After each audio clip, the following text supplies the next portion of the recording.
Hey, si toi aussi tu possèdes un visage, abonne-toi. Ohio et bienvenue sur Japan's Videos. Et dans cette vidéo, je vais te raconter mon expérience de prêtre factice au Japon. Car oui, en effet, je n'étais pas un vrai prêtre à proprement parler, j'étais plutôt un prêtre factice qui s'occupait de la cérémonie pour les mariages, avec l'échange de bagues, etc., etc. Bref, j'ai dégoté ce job grâce à un ami qui m'a envoyé un lien d'une boîte à Osaka qui recrutait des prêtres factices, donc pour les fameuses cérémonies de mariage. Alors, si vous êtes croyant, ne vous sentez surtout pas offensé, les Japonais voient ça plutôt comme un type de folklore, puisqu'ils fantasment sur les mariages à l'américaine. Nous sommes dans un pays à racines shinto, ne l'oublions pas. La paye pour ce type de job est plutôt alléchante d'ailleurs, puisqu'on est payé 70 € la prestation, qui dure entre 30 minutes et 40 minutes. Mais bien sûr, tout ceci était beaucoup trop beau, et vous vous en doutez, il y a eu quelques petits couacs. Bref, je me présente donc à l'agence, et on me fait réciter le texte pour la cérémonie, qui était en romaji, c'est-à-dire notre alphabet. Nul besoin donc pour ce job de savoir lire le japonais, que ce soit les hiragana et les katakana, mais surtout les idéogrammes, les fameux kanji.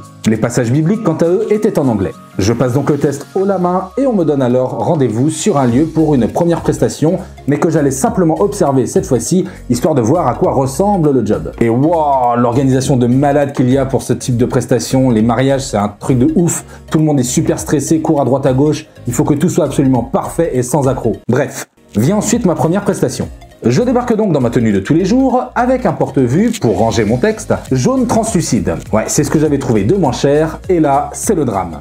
On avait carrément oublié de me dire que je devais débarquer en costard noir, cravate blanche, avec un porte-vue noir opaque. Mais bon, c'était trop tard, de toute façon j'étais là, j'avais pas le temps de rentrer chez moi et de revenir, et ils avaient encore moins le temps de débaucher un autre prêtre, donc ma foi je vais dans ma loge, j'enfile ma soutane et me prépare pour donner la cérémonie. J'avais l'impression d'être carrément déguisé pour un prank, la soutane étant cheap à souhait, en témoigne cette photo. C'était super stressant puisque tous les regards évidemment étaient rivés sur moi et je n'avais donc pas le droit à l'erreur. Je ne connaissais bien entendu pas le texte par cœur, c'était ma première prestation, j'avais donc un peu l'impression d'être au tableau pour un exposé foireux sur un sujet que je ne maîtrisais pas du tout. Donc ouais, pas ouf comme moment, mais bon, visiblement ça s'était bien passé aux yeux de l'orga, donc mission accomplie. Du coup, je pars acheter un costard cravate au magasin Aoyama, c'est un magasin de costards à très bon prix, et un porte-vue noir à Tokyo Hands. Et ceux qui sont déjà allés au Japon connaissent les bails. Le tout m'a coûté quelque chose comme 150 €. Mais le truc c'est qu'à la base j'avais plutôt besoin de gagner de la thune et pas d'en perdre. Bref, deuxième cérémonie, je débarque donc en costard cravate tout nickel avec mon petit porte-vue impeccable, mais je ne croise personne. Donc bon, on peut se demander à quoi servait d'acheter ce putain de costard.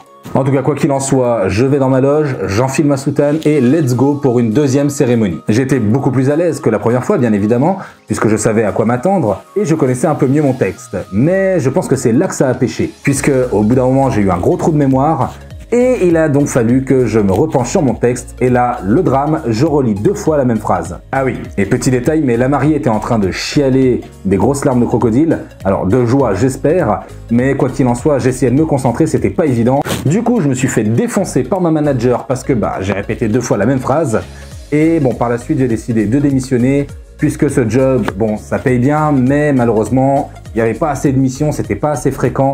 Et j'avais besoin de manger, quoi. Donc il me fallait un boulot stable et je préférais être salarié plutôt que freelance. Donc voilà, du coup j'ai donné ma démission. Voilà donc pour ma petite expérience de prêtre au Japon. Alors il y en a qui font plutôt du modèle, moi j'ai fait prêtre, pourquoi pas. Si vous voulez vous lancer dans ce type de petit boulot au Japon, alors c'est largement faisable. Il y a des entreprises partout au Japon qui proposent ce type de prestations. Bon, c'est du freelance, donc forcément au début c'est précaire. Alors c'est très facile d'accès, il suffit d'y aller, de vous inscrire, etc.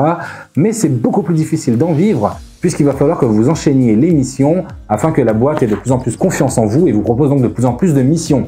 Et au bout d'un moment, oui, je pense qu'on peut en vivre assez facilement, entre guillemets, mais au début, voilà, c'est pas évident, surtout qu'il va vous falloir un autre job à côté pour subvenir à vos besoins. Et qui dit autre job dit moins de temps et donc vous allez peut-être devoir rater des missions et si vous en ratez 3, 4, 5, 6, 10, au bout d'un moment la boîte évidemment va considérer que vous êtes un petit peu absent et va vous donner de moins en moins de missions et donc ça va être de moins en moins facile de vivre du freelance quoi. Donc voilà, ça se tente mais c'est peut-être pas la solution la plus facile en tout cas pour vivre au Japon. Et donc du coup moi voilà, avec ces 2 prestations j'ai gagné 140 €, du coup 70 € la prestation, mais puisque vous l'avez vu, j'ai dû acheter un costard et un putain de porte-vue, finalement j'ai rien gagné quoi, j'ai même perdu 10 € du coup. Mais bon, cela dit, je ne regrette pas l'expérience, et si c'était à refaire, je le referais certainement, puisque bon, ça fait toujours une petite anecdote sympa à raconter. Et c'est ici une fin de vidéo. J'espère qu'elle vous aura plu, cela dit. Si c'est le cas, bien bombardez les pouces bleus, et abonnez-vous si ce n'est pas déjà fait, bien entendu. Partagez également la vidéo, ça aide énormément la chaîne. Et sur ce, je vous dis à très bientôt pour de prochaines vidéos. Ciao!